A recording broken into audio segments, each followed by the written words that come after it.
Hello everyone, and welcome back to First Friday 5s at Go Big Bore or Go Home. I'm your host Sean, and I want to start off by apologizing that this was a little late.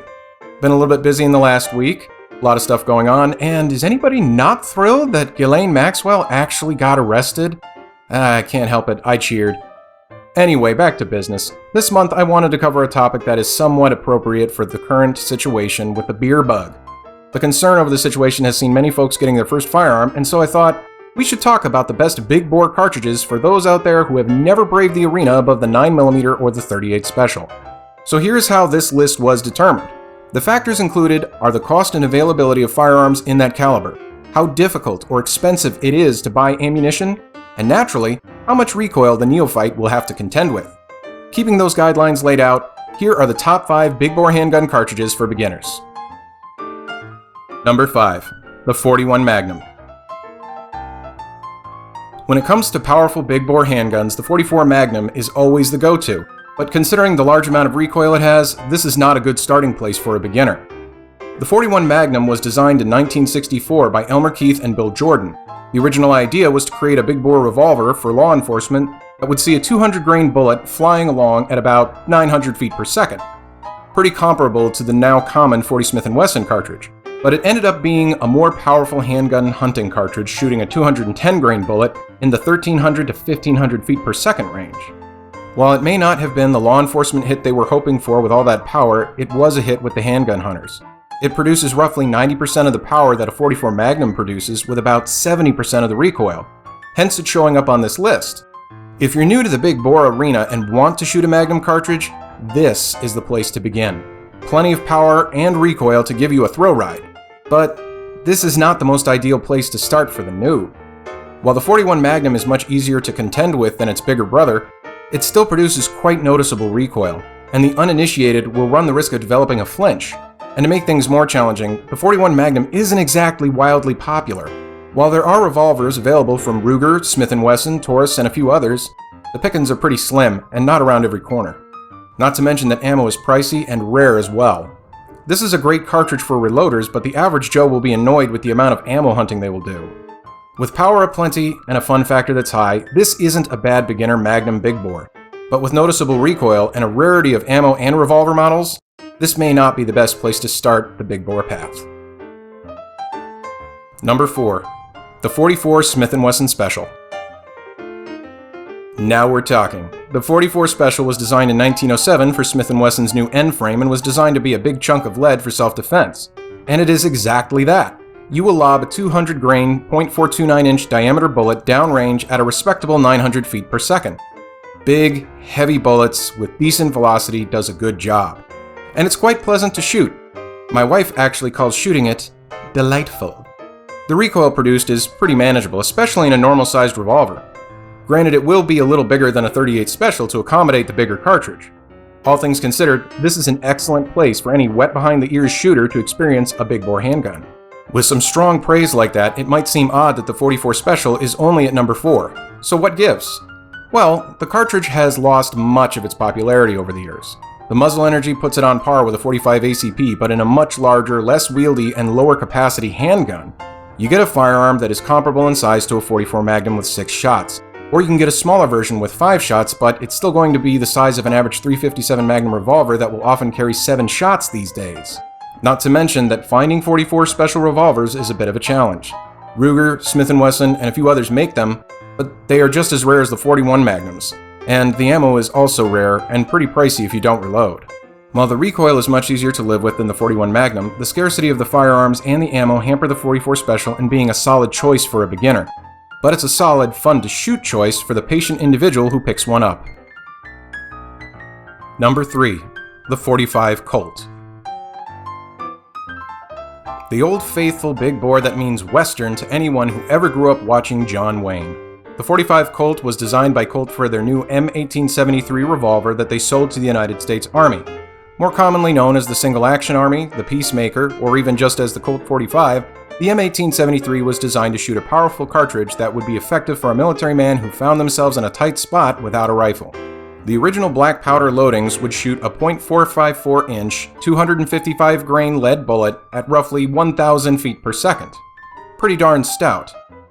Today, with smokeless powder and modern projectiles, you will shoot a .452-inch 250 grain bullet at around 850 feet per second.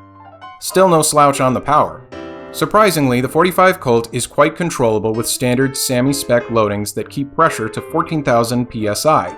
And while ammo is expensive and rare, it is also easier to find than .44 Special, and the availability of revolvers chambered in this round is significantly higher than the previous two entries. But you can have a little bit of trouble locating modern double-action models, as it is usually in single-action revolvers, and the price for the ammo is a bit of a damper on the fun. With all things considered, the .45 Colt is a good beginner round for those new to this arena, but its lack of more modern options and the cost of ammo keeps it at number 3. Number 2. The .40 Smith & Wesson. When it comes to entering the arena of .40 caliber and higher in handguns, this seems like the most logical place to begin. Developed in 1990 as an answer to the FBI's issues with the 10mm auto cartridge, the .40 Smith & Wesson was designed to be the new round for law enforcement departments that wanted to get more power than a 9mm or a 38 Special. Shooting a .400-inch 180 grain bullet at roughly 1,000 feet per second, it definitely had a leg up on the aforementioned cartridges in the power department. But it also came in a more convenient-sized handgun with less recoil and muzzle flip than the more powerful 10mm auto. Despite any criticism it may receive, the .40 Smith & Wesson was designed perfectly for the job it was intended for. The .40 Smith & Wesson has become extremely common on the market.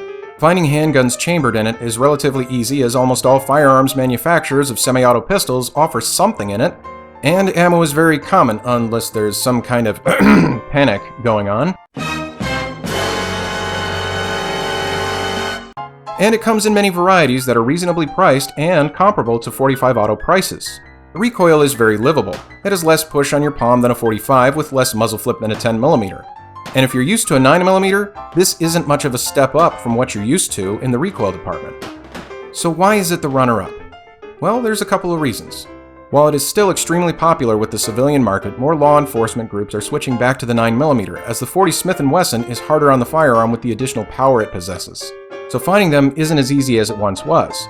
And to be honest, as a big bore enthusiast, if I were to introduce someone to a big bore for the first time, this is just on the cutoff for what this channel considers a big bore.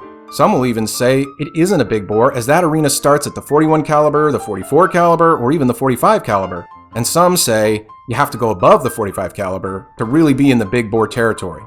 It just feels more natural to go with something bigger when really introducing a big bore to someone who's never shot one. With controllable recoil, ubiquity of available handguns, and ammo that's inexpensive and easy to find, the .40 Smith & Wesson is a solid place to start. But for the real first-time big bore handgun experience, it's just not big enough to be the top choice. Number 1. Drumroll please.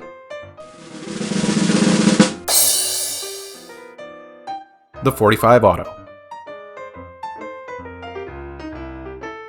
When it comes to shooting your first big bore, I really can't endorse a better cartridge than the old reliable .45 Auto.